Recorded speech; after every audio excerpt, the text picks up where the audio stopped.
It's time for another exit interview where I talk about a game that has left my board game collection and why.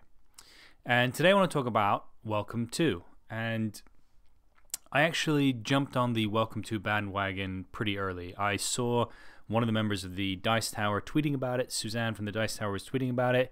I love the look of the theme. I'm a really big fan of that sort of 1950s Americana theme. I find it really interesting and appealing. And it was kind of at the beginning of the whole roll and write craze where I just was really enamored by the concept of these very simple dice-driven games. I've always quite enjoyed dice historically. Maybe that's changed a little bit as I've gone deeper into board gaming, and I have, I think, a more nuanced view of dice and their role in games. But there is a kind of nostalgic link that I have to dice and dice games that is kind of hard to shake. So the whole roll and write craze really appealed to me, and I just thought this looked so cool, so interesting, even though it doesn't actually contain any dice. So that's a important distinction. And I went ahead and ordered the game from the French publisher before it was in general release, in the US or in the UK where I'm based, and got it relatively quickly at a fair price, and got it to the table. Found it very simple to play, and really quite enjoyed it. And the thing was that really, after a couple of plays, I started to realize that the game was quite simple and was really low in terms of interaction.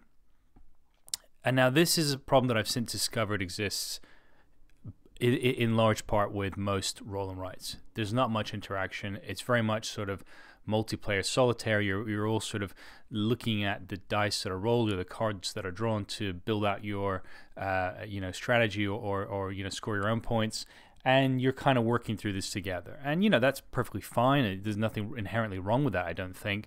But for me, when I want to take the time to play a board game, especially when I'm going to be playing with my wife, who's not anywhere near as into board games as I am, I want to kind of maximize the time, the enjoyment of the time that we're spending together playing that board game. And something where we're not really interacting just isn't as appealing.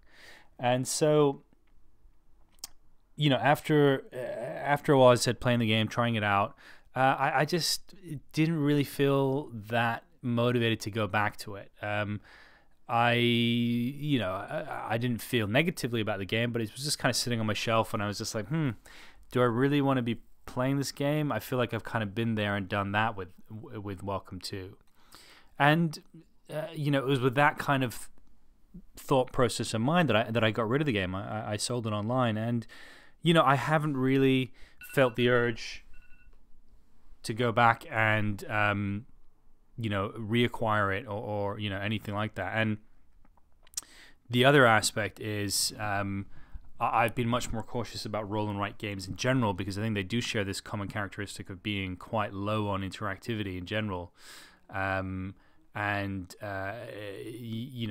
a key factor, I think, when you want to consider playing or buying a roll and write game. And also, there is a slight element of repetition, I think, between them. They're treading very similar ground in large part because of just the core dynamics of rolling a dice and tying that into an outcome, even though there are interesting varieties. And we've seen some interesting games in the kind of roll and build world, or reveal and build. I just uploaded a review for Tiny Towns, which I really enjoyed, and actually I think does have a little bit of interactivity to there, which keeps it nice and fun, as well as the replayability.